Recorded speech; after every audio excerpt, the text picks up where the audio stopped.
Hello, Keith Rucker here at VintageMachinery.org. So I thought we'd put together a little odds and ends video for you guys. Got a few little things to share with you and show you some new tool acquisitions, have some viewer appreciation gifts, and just a little bit of talk about things going on here. So first, start off, yes, it has been a little while since I've got a video up, and I sincerely apologize for that.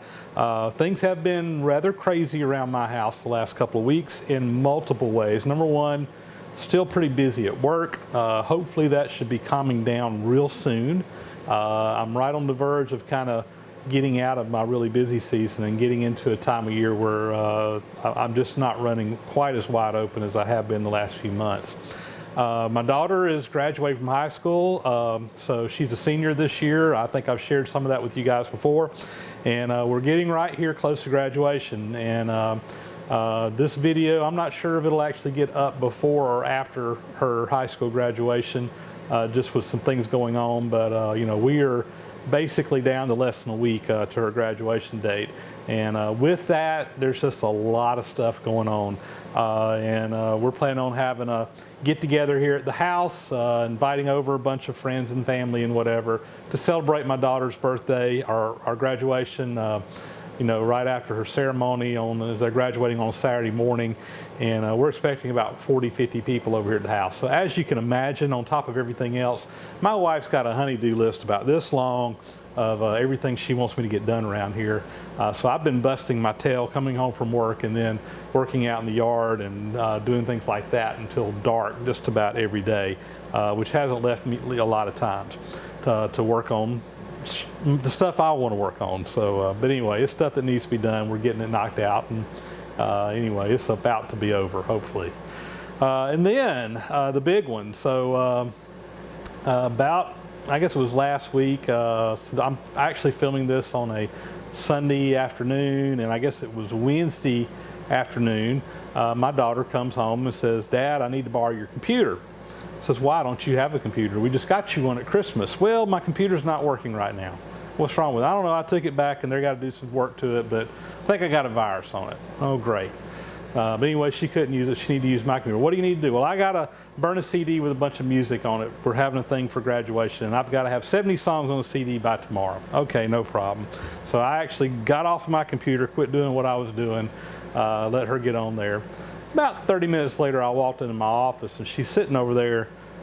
You could tell she was frustrated. She said, "Well, I downloaded this song off the internet, and I'm trying to drag it over here, and it won't go into my program to create the CD. It's like there's something wrong with it." She's over there. She keeps double clicking on this file. "It won't even play, Dad. It won't even play. I don't know what's wrong with it." Well, I go look at the file that she had downloaded off the internet. And it was made to look like an MP3 file. Had the right little icon, had the name of the song she wanted on it.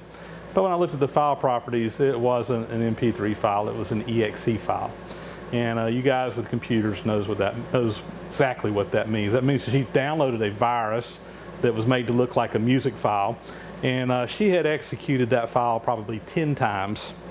Well, she, you know, I tried to do what I could do to fix the problem. We ran a virus scan, it didn't pick anything up.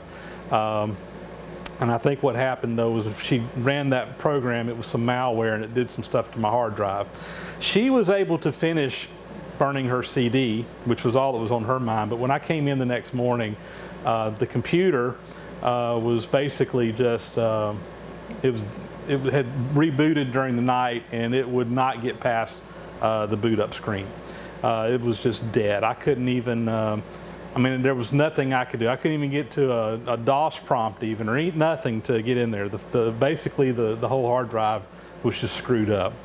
So I said, well, I guess I'm gonna have to wipe my computer clean and start from scratch, whoopie-doo. Fortunately, I have my data backed up, so I wasn't too worried about that. It's just more of a pain in the rear.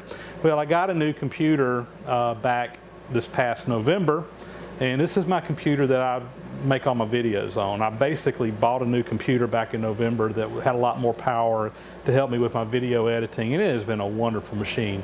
But guess what? They don't send out the operating system and recovery CDs and all that with computers anymore. Evidently, that costs too much money. So I called tech support for the company I got the computer from, and they were great.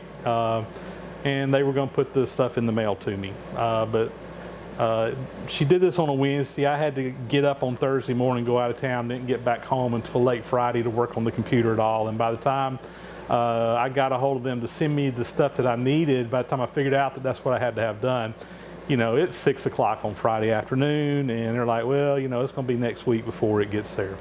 So that's the big reason I haven't uploaded any videos lately, guys, is because I don't have a computer right now to do my video editing on. So I've got my laptop I use at work, and I can at least get on there and, you know, check my email and do things like that, but we can't load any software on that computer, so and it won't do video editing anyway. I don't have the right software on there to do that. So I've pretty much been without a computer now for a while, and hopefully we're going to get all that fixed and be able to start processing videos and getting them uploaded. So as I'm doing this, I think I've got video footage in the can to make 3 videos, or this will be the 3rd video, but I don't have a way to get them uploaded or processed and uploaded. So we'll get around to that as quick as we can.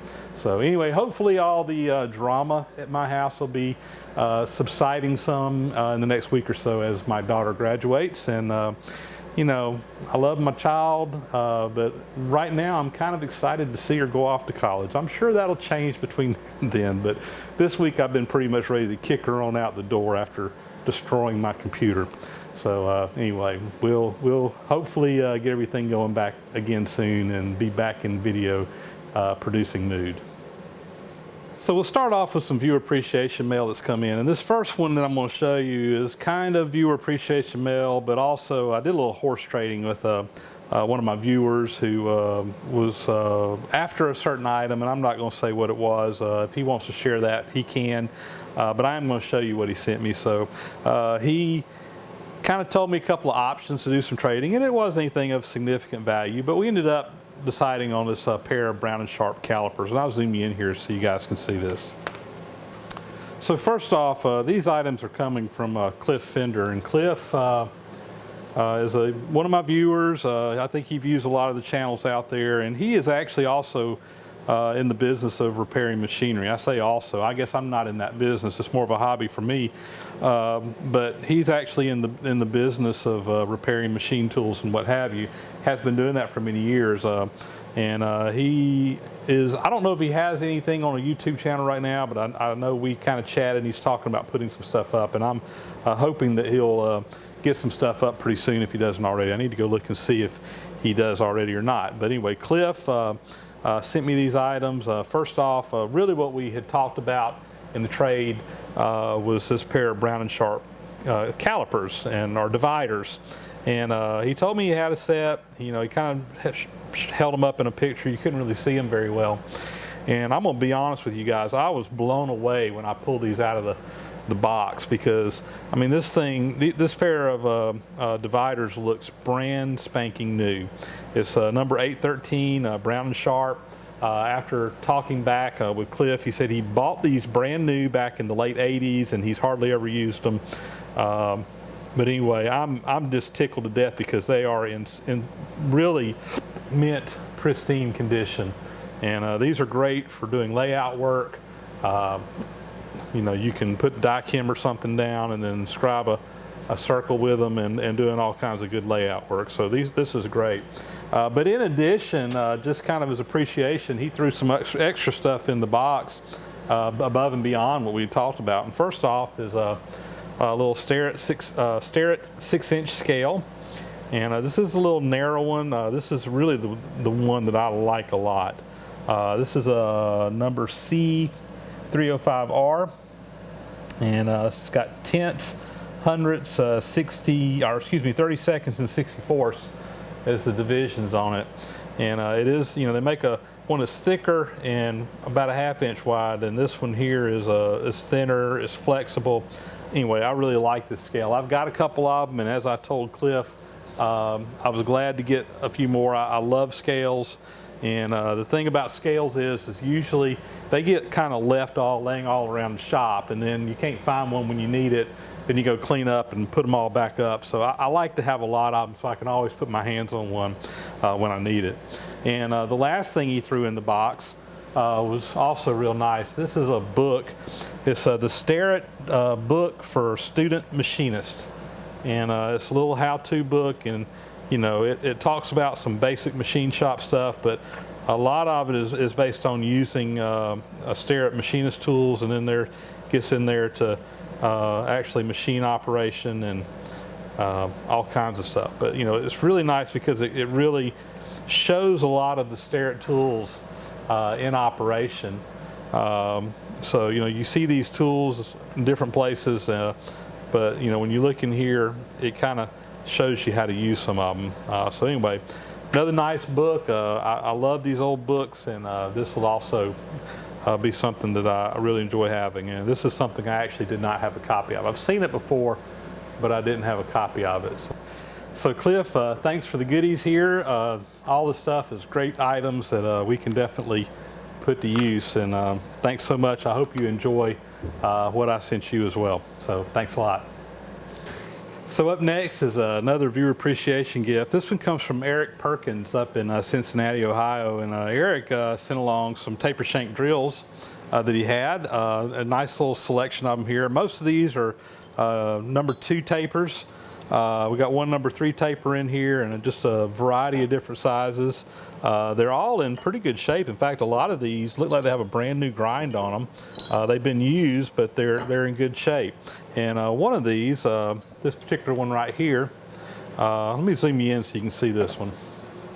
So this one right here, if you look at it, it's a little bit unusual. You don't see many drill bits that have 3 flutes on it. And the reason is it's really not a drill bit in the purest sense. This is what they call a core drill, and unlike a regular drill, you know, that has 2 points in it, and usually you have a lot of them even have a split point. It's for actually drilling a hole through solid stock, whereas a core drill is designed for enlarging a hole that's already been drilled. So if you drill a smaller hole first, pilot hole, you can follow up with one of these core drills.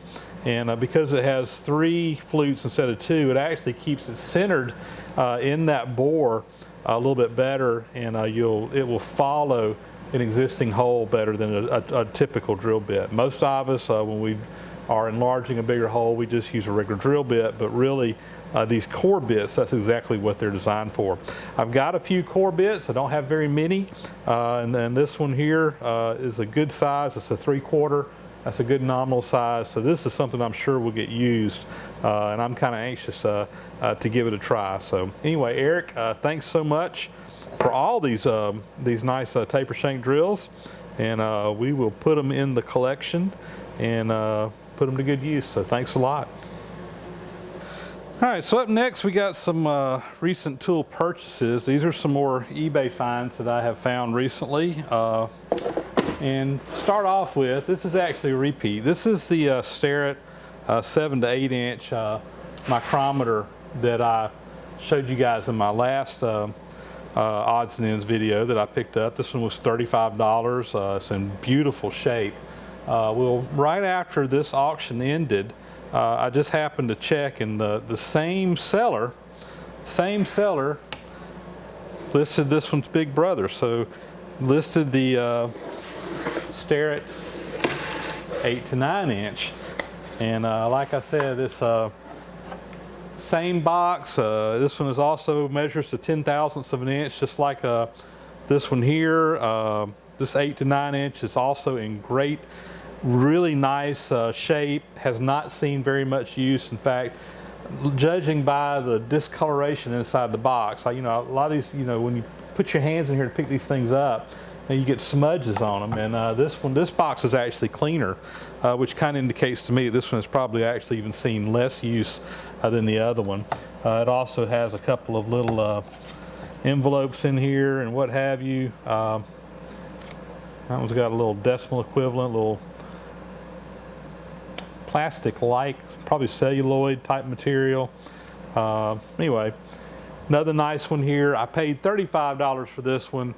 They had this one listed, same thing. It was up for auction. They had a make an offer deal on there, and They didn't take $35, but they ended up selling on $45 for this one, which I thought was still a very, very good price for these. So now I've got dedicated micrometers up to 9 inches, and then I got my 6 to 12 inch set that you can change the anvils out on to work with. So anyway, another nice one here. Both of these are number 436s, and again, same seller, and I think got a great deal on both of these. So $35 and $45 for these two micrometers in the original cases.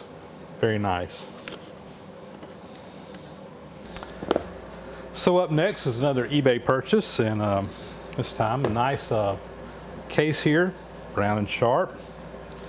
Another one of my favorite makers of tools. And open it up, and what we've got here is the number 496 universal bevel protractor, not projector, protractor.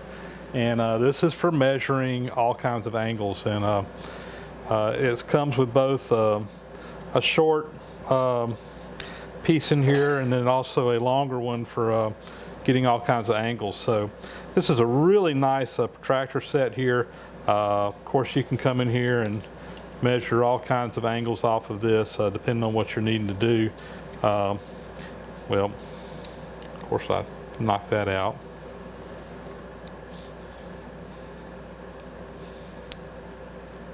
So this is a really nice protractor set for basically measuring just about any kind of angle you can think of. So you can reference off this bottom edge here and then measure an angle over here, and just read it right on here to tell you what it is. It also has this little piece up here for doing an acute angle. So if you got something and you want to slide it into this, you can actually measure an angle inside there. So anyway, let me show you guys. I'm going to get the round sharp catalog out here. I've got one in here. Let me zoom you in here so you can see this a little bit better. I can show you some of the features of this.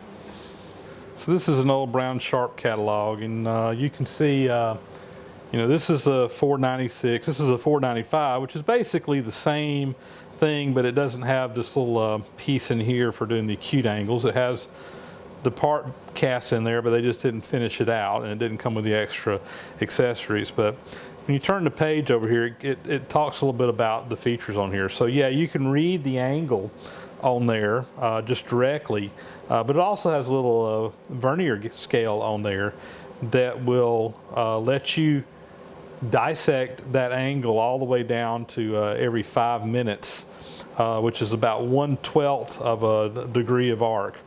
So you can make very, very accurate measurements with it. And then over here, you can see some of the different ways in which it was used, you know, to reach down inside to get an inside angle. Here it is like on a setup block to get that angle. And this is a kind of neat one here. So you got an angle that's a kind of an acute angle. You want to get a measure both sides of it there. That's that little platform on there really comes in handy. So I'm really excited about having this tool to add to my collection. This is actually something I've been looking for a while, and these things usually are pretty expensive on to buy even used. And I found this one again. They had it at a price, had to make an offer on it.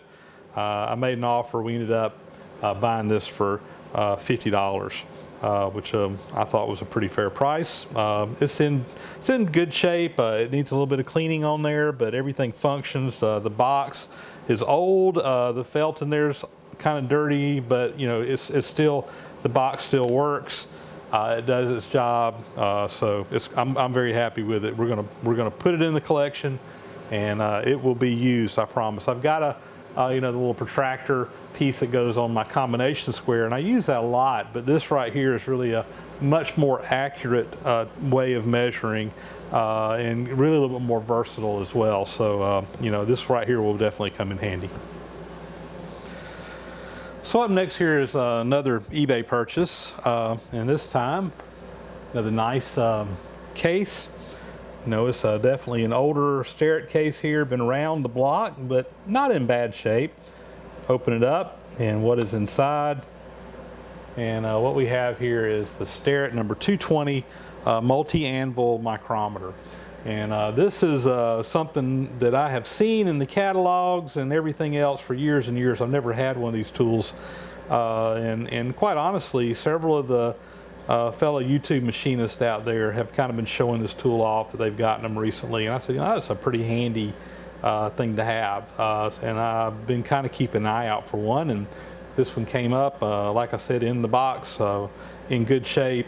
Probably the only thing that's downfall is someone went in here and it's got LWH number 31 scribed into it, you know, but I can deal with that. No big deal at all. It still functions just fine.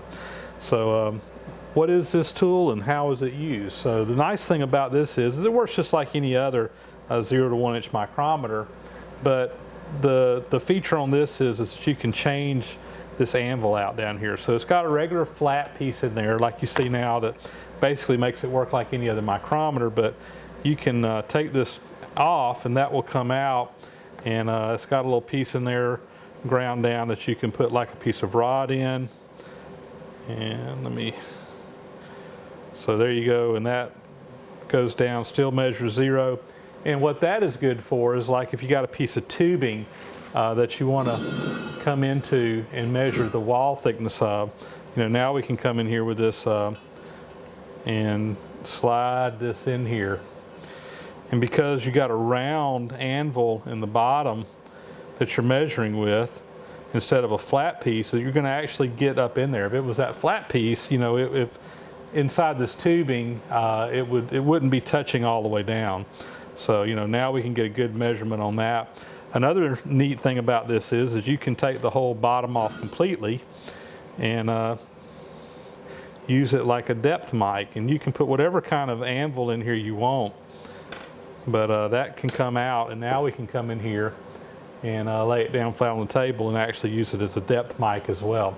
So it's a very versatile tool, and anyway, I'm excited to have it. I've never had one of these before, and I think it's something that will come in handy for a lot of different applications. You can basically put whatever kind of anvil in this end that you want, depending on what you're doing. And depending on what you're doing, you may have a very unique piece that needs to be, you know, a special end made just for a custom job that you're doing. And, you know, you can easily make up something like that and put a custom anvil in here to measure against for whatever job you're doing.